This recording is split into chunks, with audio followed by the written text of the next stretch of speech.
filles, aujourd'hui je vais parler un petit peu de mon travail et des conséquences et des contraintes, mais aussi des avantages d'avoir un métier dans lequel on voyage beaucoup au niveau international.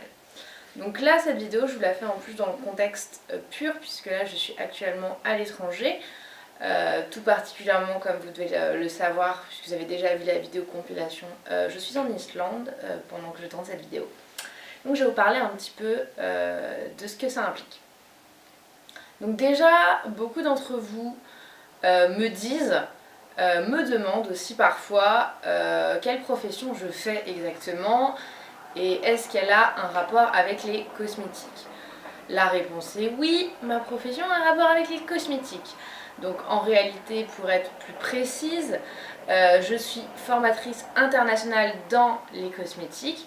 Donc je travaille pour une marque de soins cosmétiques et donc je suis ambassadrice et formatrice pour cette marque, c'est-à-dire que je vais donc voyager aussi bien en France comme à l'étranger pour transmettre mes connaissances sur la peau, la biologie de la peau et sur les actifs présents dans les produits et également former des professionnels. Je ne forme uniquement que des professionnels, je ne forme pas des consommatrices finales ou du grand public, puisque ma marque est destinée à un réseau de distribution qui est donc les professionnels et les instituts de beauté.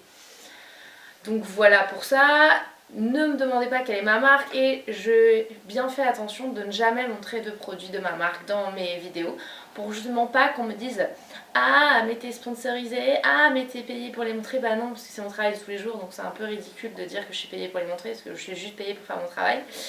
Mais donc voilà, même si j'adore mes produits, je les trouve d'excellente qualité, j'en parlerai pas spécialement dans mes vidéos.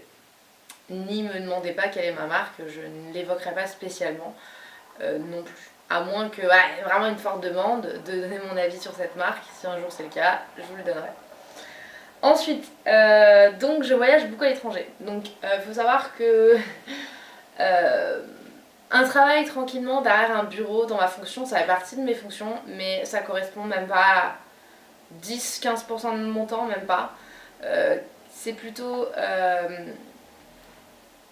un 50%. Allez, 40% voyage à l'étranger.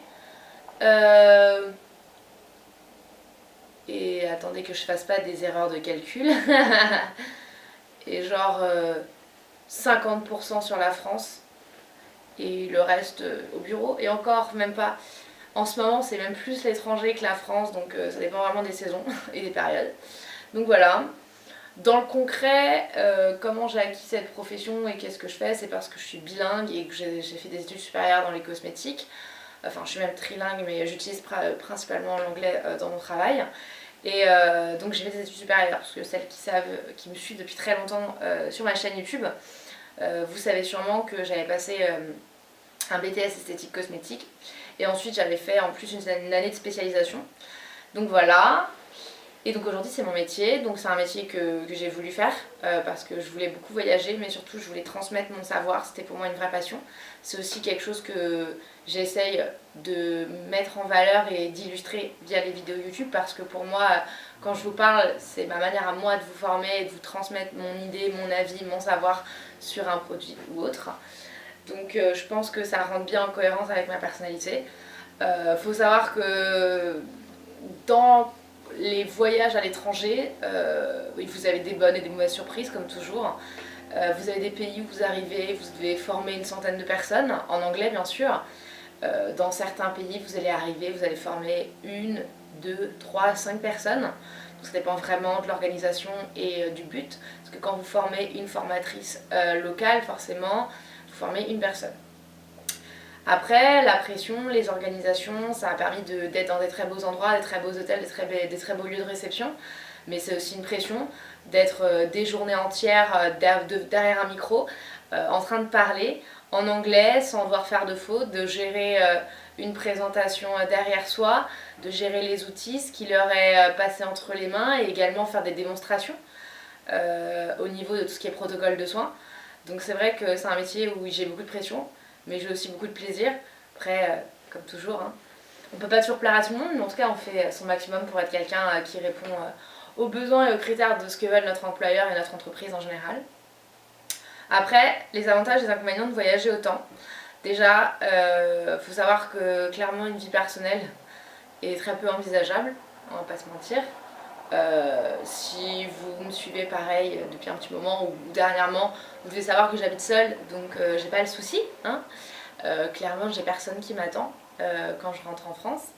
Mais c'est vrai que même si je peux avoir des week-ends et avoir du temps parfois, bien sûr, pour voir des proches ou autres, c'est vrai que dernièrement, mes voyages à l'étranger se font avec également les week-ends inclus, ce qui me fait également beaucoup de temps donc loin de chez moi, très peu de récupération, très peu de jours de repos. C'est vrai que c'est très épuisant aussi de par ça également, en plus des décalages horaires et des voyages. C'est aussi beaucoup d'organisation. En amont, il faut être sûr que le pays ait géré son organisation au niveau des séminaires. Il faut que nous, de notre côté, on ait préparé nos séminaires et qu'on ait également nos billets d'avion, nos hôtels, notre matériel sur place. C'est vrai que ça fait pas mal de choses à penser. Ça fait aussi de moi une experte de la mise en bagage. Hein. Maintenant, je sais très bien faire ma valise et j'oublie quasiment jamais rien. Là, je vous avoue, la seule chose que j'ai oubliée, c'est mon poudrier, ma poudre compacte. Mais ça va, j'ai de la poudre libre, donc je suis ok pour ça. Mais c'est vrai que c'est aussi beaucoup de travail.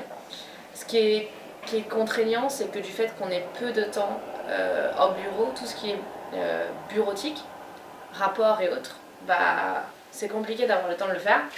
Et on a un meilleur ami quand on bosse, c'est l'ordinateur, enfin un meilleur ami, on va dire un accessoire obligatoire.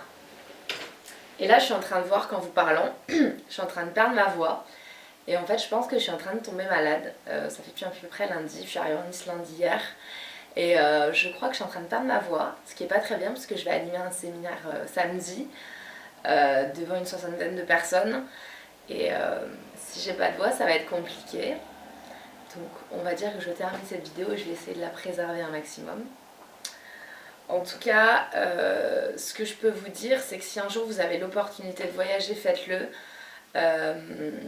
Vous en retirerez que des bonnes expériences, et en tout cas, bonne ou mauvaise, ce sera des expériences. Par contre, avec des enfants, envisagez très peu un métier de déplacement comme celui-ci. Si vous êtes quelqu'un à avoir besoin de beaucoup de repos, pareil, n'envisagez pas. J'ai beau être quelqu'un qui dort beaucoup, c'est vrai que il faut quelqu'un avoir beaucoup de résilience, c'est-à-dire qu'il faut se dire que ça va être dur de se couper du boulot. On va toujours avoir la tête à penser à quelque chose.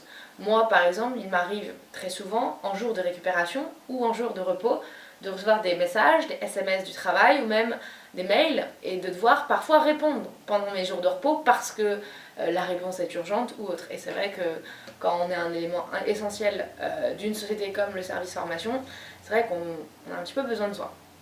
Donc voilà. Après, moi, YouTube, c'est pour ça aussi que j'ai eu un peu plus de mal à continuer, même si je veux et je vais progressivement vraiment m'y remettre, même si là, je vous avoue que là, je regarde le planning de mes 2 prochains mois et c'est juste... comment vous dire au niveau du...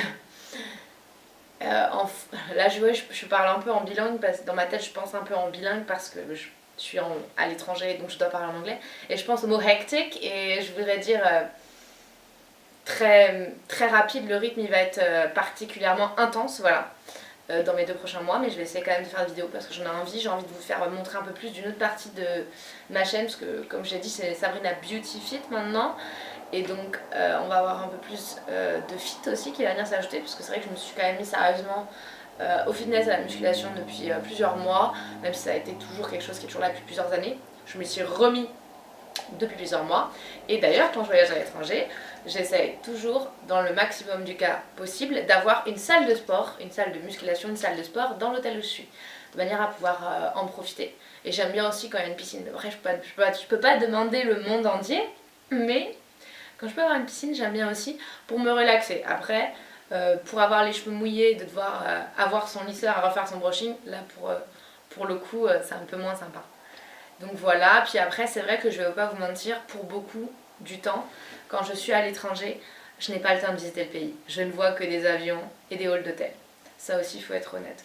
C'est pas toujours le cas, ça dépend des sociétés, ça dépend des boîtes, ça dépend également de comment est organisée votre entreprise, mais pour ma part, c'est très rare que j'ai l'occasion de visiter un pays. Donc voilà. Donc cette vidéo est déjà beaucoup trop longue, là 10 minutes c'est déjà beaucoup trop long, sachant que je vais vraiment pas la couper, je vais la garder authentique comme elle est. En tout cas, avant que je perde ma voix, sachez que boire de l'eau c'est important. Je vous dis ça parce que l'eau en Islande a une odeur nauséabonde, mais à part ça, elle est plutôt pure, mais elle a une odeur nauséabonde, donc ça c'est pas cool. En tout cas moi je vais vous laisser parce que j'ai du taf à faire, je vais pas vous mentir, j'ai l'ordi allumé là, qui m'appelle et qui me dit Sabrina, va bosser. Et en tout cas, je vous fais plein d'énormes bisous. J'ai hâte de vous revoir sur YouTube.